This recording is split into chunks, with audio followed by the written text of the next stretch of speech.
আসসালামু আলাইকুম, সবাই কেমন আছেন? আশা করি সবাই ভালো আছেন। নাস্তা খাওয়া শেষে আমার বাসন-কোসন জমে গিয়েছে। তারপর পানি ফুটাতে দিয়ে দিয়েছি। ওর বাবা বাজার নিয়ে আসছে। আজকে কী নিয়ে আসলো সেটাই আপনাদেরকে দেখিয়ে দিচ্ছি। কাঁচা আম, আলু, কলা, শসা। কাঁচা আম দিয়ে ডাল রান্না করব, আর শসা ভাতের সাথে সালাদ খাওয়ার জন্য।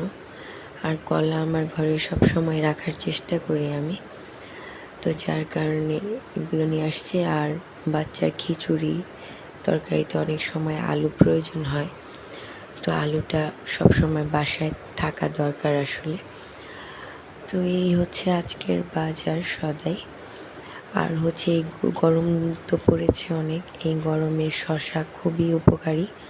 শসা পানি শূন্যতা দূর করে, তারপর হচ্ছে আপনার স্কিনও ভালো থাকে, আর হচ্ছে যাদের অতিরিক্ত চর্বি আছে সেটাও দূর করে ফেলে। আর কলা হচ্ছে এমন একটা ফল যার কারণে আল্লাহ 12 মাস কলা দুনিয়াতে রেখেছেন। আমরা 12 মাসই কলা পাই। সুবরি, কোপরি, বিচি কলা, সাগর কলা, চম্পা কলা, এক একটা কলা এক এক রকম গুণাগুণ। আর হচ্ছে না হলে এত রকমের কলা থাকতো না দুনিয়াতে। কলাতে সমপরিমাণ হচ্ছে আপনার পানি, লবণ, চিনি তিনোটাই আছে। যে প্রতিদিন 2টা করে কলা খাবে তার শক্তি তো পূরণ হবেই, সাথে হচ্ছে আপনার পানি শূন্যতা, তারপরে লবণের যে শূন্যতা ঘামের কারণে হয়, তারপর যতটুকু চিনি আমাদের শরীরে দরকার সেটাও আপনার অ্যাড হয়ে যাবে কলার কারণে। আচ্ছা, আমি আর আপনাদেরকে উপদেশ না দিই, কারণ হচ্ছে আমি খুবই সাধারণ একজন মানুষ। আর সাথে ওর বাবা কিছু এগুলাও নিয়ে আসছিল। ইব্রাহিমের ডাইপার শেষ হয়ে গিয়েছিল, আর ওদের ঘামাচিটা কমে গিয়েছে, যার কারণে একটা নর্মাল পাউডার দরকার ছিল, বডি পাউডার। তো হিমালয়াটা পাচ্ছিল না, ঘামাচি সব জায়গায়, পাউডারেরও আকাল চলে আসছে দুনিয়াতে, যার কারণে এই পাউডার নিয়ে আসছে। কটমোটাও ভালো। এই হচ্ছে আমার ঘর বাড়ির অবস্থা। কাপড় ধোয়ার পর শুকিয়ে দিয়েছি, অনেকখানি শুকিয়ে গেছে। গ্রিলে এভাবে কাপড় দিলে ঘরটাও ঠান্ডা থাকে, আবার কাপড়গুলো দ্রুত শুকায় আর কি, প্রচণ্ড রোদের কারণে শুকিয়ে যায়। আমি আম দিয়ে ডাল রান্না করব, শসাও কেটে নিব ভাতের সাথে খাওয়ার জন্য। আর বাচ্চার খিচুড়িটাতে আজকে বরবটি অ্যাড করেছি। এছাড়া আগের যে সবজি আছে তাই ডিম সিদ্ধ করে নিয়েছি, খাবো। ডাল হতে বেশি সময় লাগে, তাই ডালটা বসিয়ে নিয়েছি। ডাল হতে থাকবে, তারপর আমার আরও টুকটাক কাজ আছে, সেটা আমি সেরে নিব। ডাল অর্ধেক হয়ে আসছে, তার মধ্যে আমি আমটা দিয়ে দিচ্ছি। আমটা কিন্তু মিষ্টি ছিল, খুবই মজা ছিল।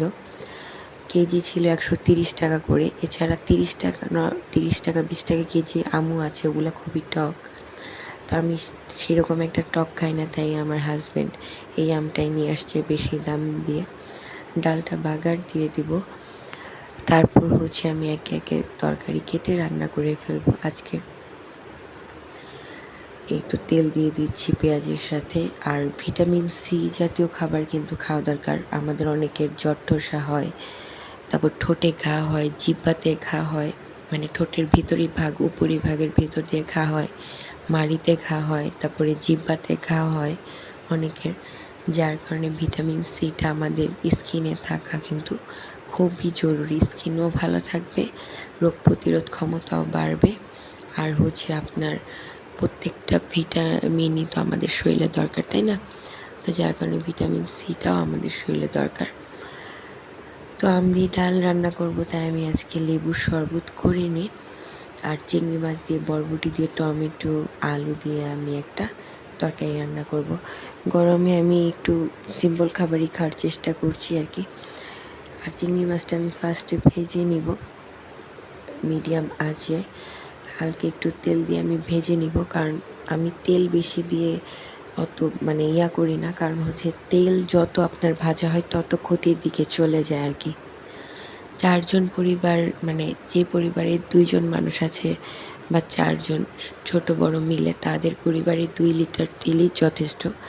তবে মাছ ভাজা, তারপর ডিম ভাজা এগুলো করার জন্য সরিষার তেল ব্যবহার করা উত্তম। কিন্তু আমরা সরিষার তেল দিয়ে ডিম পোস্ট করলে, তারপর হচ্ছে ডিম ভাজলে আমরা কিন্তু খেতে পারি না, কারণ আমাদের অভ্যাস নেই।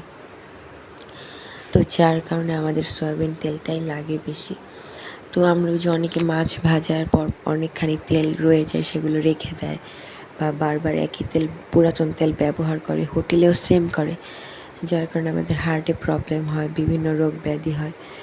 তো আমার ভাজা জিরার গুঁড়া নাই, তাই আমি একটু আনাম জিরার গুঁড়া দিয়ে দিচ্ছি। জিরাটা আমি আসলে বেটে খাই না, ব্লেন্ডার করে খাই। শুকনা জিরাটাকে আমি প্রথমে ভালো করে ঝেড়ে ভেজে নিই, তারপর ব্লেন্ডারে গুঁড়া করে নিই। তো হচ্ছে সেটা করার সময়টাও পাচ্ছি না আর কি। তো এই হচ্ছে আমার রান্নাবান্না শুরু হয়ে গিয়েছে। তারপর আমি এক এক করে মশলা দিয়ে দিব। লবণ দিয়েছি, হলুদের গুঁড়া দিয়েছি, তারপর দিয়ে দিব হচ্ছে মরিচের গুঁড়া, তারপর হচ্ছে ধনিয়ার গুঁড়া। এই মশলাগুলো মাস্ট বি আমার লাগে আর কি। জিরা, হলুদ, মরিচ, ধনিয়া এগুলো দিলে তরকারিতে একটা অন্যরকম স্বাদ পাওয়া যায়।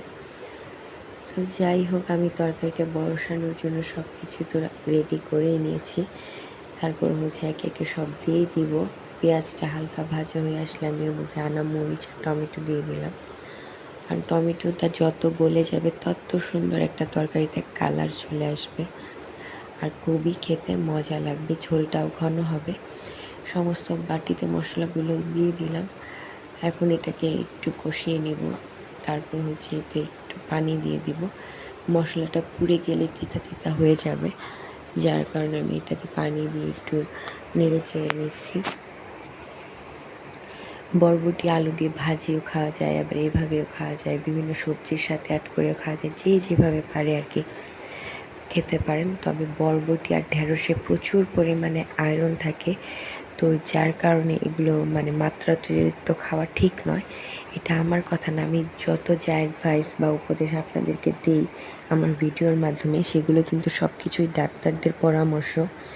কারণ আমি কিন্তু ডাক্তার না, আমার ফ্যামিলিতে কেউ ডাক্তার নেই, তবে শ্বশুর বাড়িতে লোকজনের মধ্যে কেউ ডাক্তার আছে, তবে তাদের সাথে আমার ওভাবে করা হয় না, তারা বেশিরভাগই বিভিন্ন দেশে থাকে বাহিরের।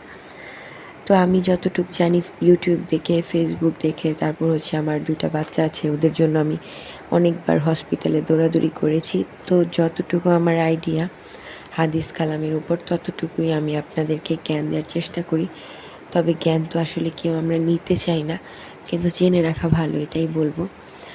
তারপর আমার তরকারিটা অর্ধেকখানি হয়ে আসছে, তারপর আমি একটু নেড়ে চেড়ে নিলাম যে সব কিছু ঠিক আছে কিনা। লবণটা আমি টেস্ট করে নিয়েছি, বেশি লবণ আমার হাজব্যান্ড খেতে পারে না, বাচ্চারাও খেতে পারে না, তরকারি তিতা হয়ে যায়। এছাড়া আমি খেতে পারি লবণ বেশিটা।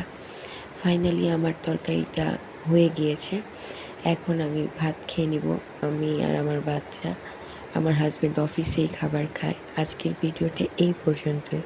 সবাই ভালো থাকবেন, আমাদের জন্য দোয়া করবেন। আল্লাহ হাফেজ।